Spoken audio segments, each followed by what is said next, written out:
Hey everybody, come on in, come on in. Make sure you hit the like button, hit the share button, and get ready for this good old review of the Real Housewives of Atlanta.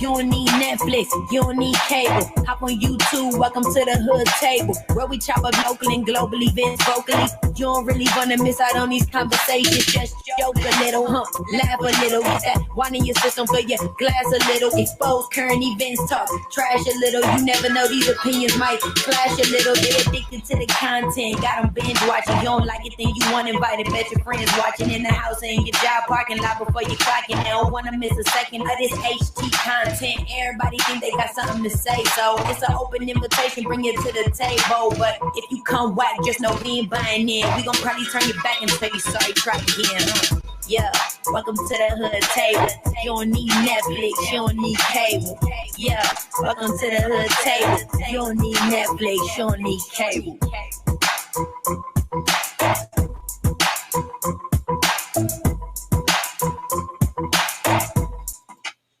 Hey, welcome back, welcome back. What's up, all my hoodies, friends, followers, family, subscribers? Thank you for tuning in today for another review with me, Tanya, from the Hood Table. Today, again, we'll be reviewing The Real Housewives of Atlanta, and we are now on season 13, episode 15. And the title of this episode was called Cajun Peaches. And as usual, make sure you comment in the comment section and let me know your thoughts on the different characters and the storylines of this show. So let's jump right into it. Last week, we had learned that Drew, who had some business, to tend to in New Orleans, had invited the ladies to tag along for a real girls trip. And very unlike Kenya, Drew extended the invite to the ladies as well as to their children. And to top it off, they will all be traveling by way of a private jet, to which, of course, the ladies were happy and willing to partake in. Actually, I think all the ladies except for Phelan was invited. I don't know. Yeah, Phelan wasn't there. I mean, either she wasn't invited or she just couldn't make it. She had to turn down the invite. But did Kenya really feel upstaged or nah? Let me know what y'all think about that. Because I mean, if she did, she didn't really let it show. She didn't really let on, or maybe not let it bother her much. That the whole extended invite of the children and the jet was definitely some shade. And it was some shade.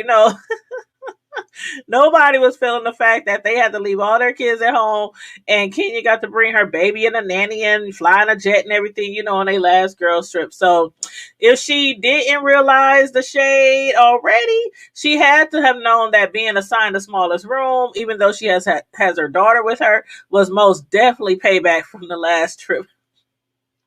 I know the other ladies were like, I know she doesn't want somebody to be concerned about her child's quarters when she didn't care about our quarters or our travel, arrangements or our kids, on the last trip, because shit, it was like at least Drew extended the invite to her child. And hell, Kenya, she could have done, exactly what Marlo did last time, which was, just push a couple of couches together to make up a whole queen size bed. But instead, she had Robert the concierge upgrade her to a nicer room. That's Kenya. That's Kenya.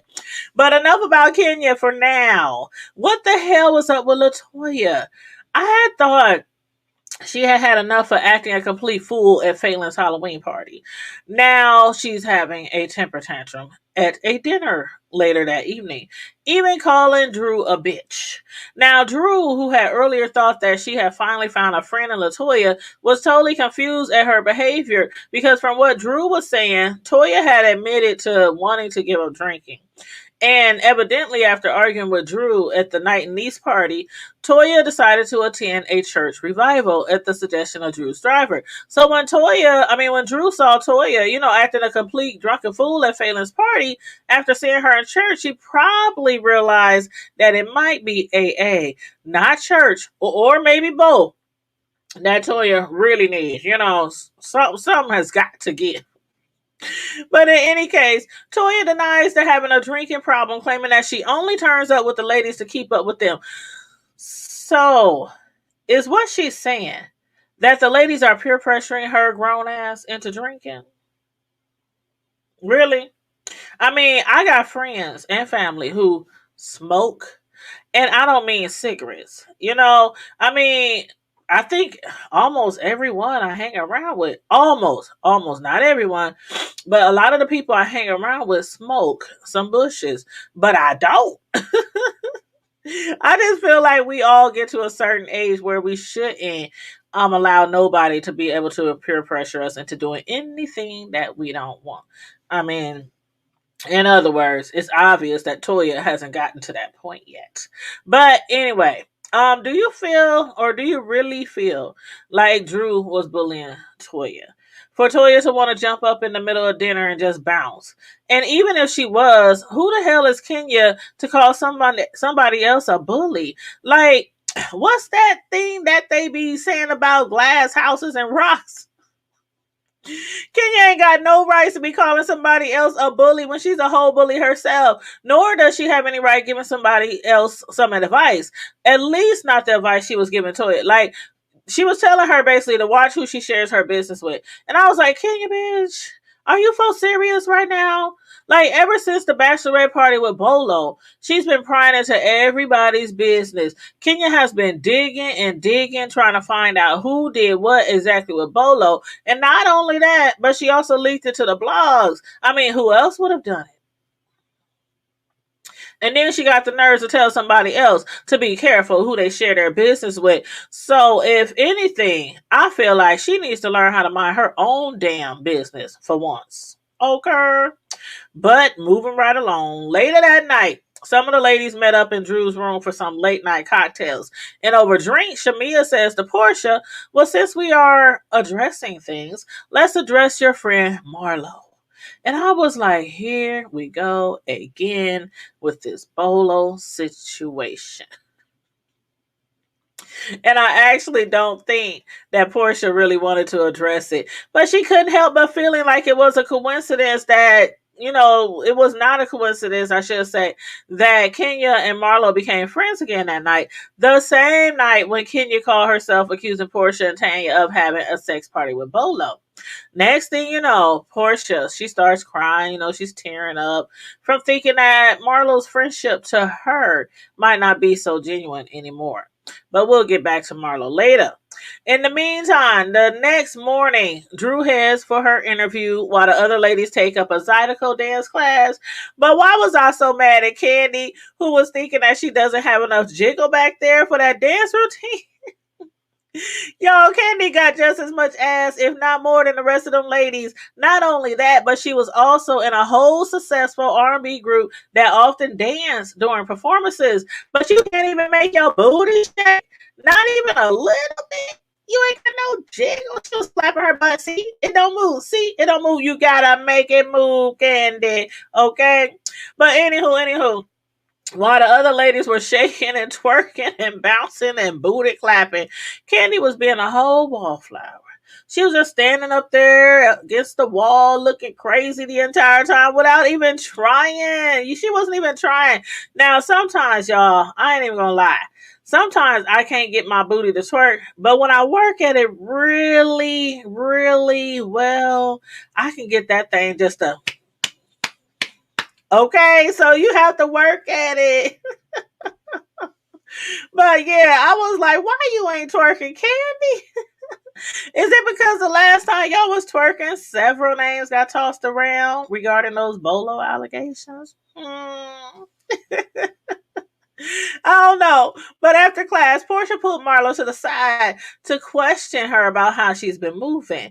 Marlo admitted to that when it comes to her and Portia, it has been like an elephant in the middle of the room. Now, Portia, she does, I feel like, have her reasons for believing that Marlo has been moving funny. However, Marlo doesn't like the fact that Portia doesn't trust her to be friends with someone that Portia isn't friends with. Did I say that right? And Marlo doesn't like the fact that Portia doesn't trust her to be friends with someone that Portia isn't friends with. Yeah, I think I said it right. Kenya was like, Marlo. Marlo was like, let's keep it all the way a buck. When Marlo wasn't cool with Kenya, Portia was cool with Kenya. And Marlo never sweated Portia over it. Now, once again, Marlo is cool with Kenya while Portia is not. Therefore, Marlo doesn't understand what the problem is. But the problem is this, sis. The night Kenya made those allegations was the same damn night that you became friends once again with Kenya. I mean, damn, it's not rocket science, for peace sake.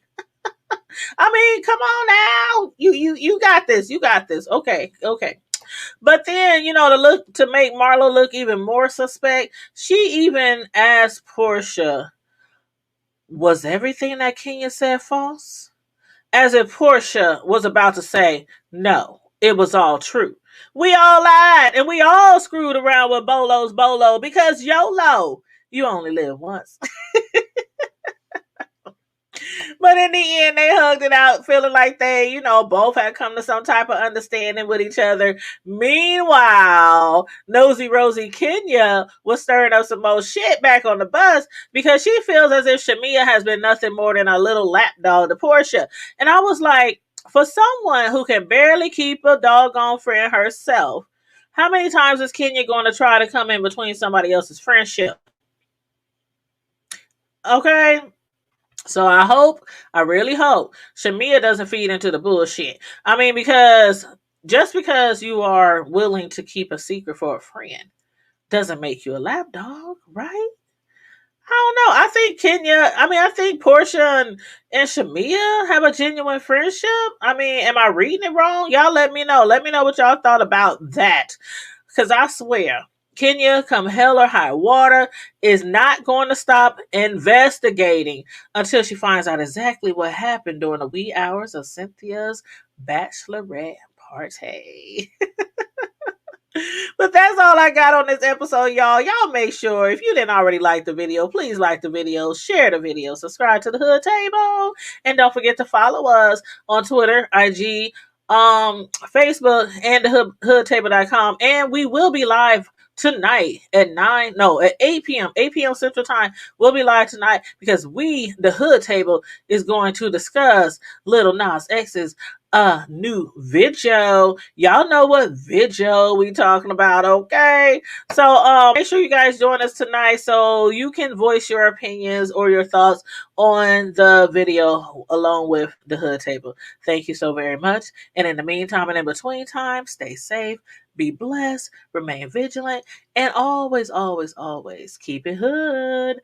Bye.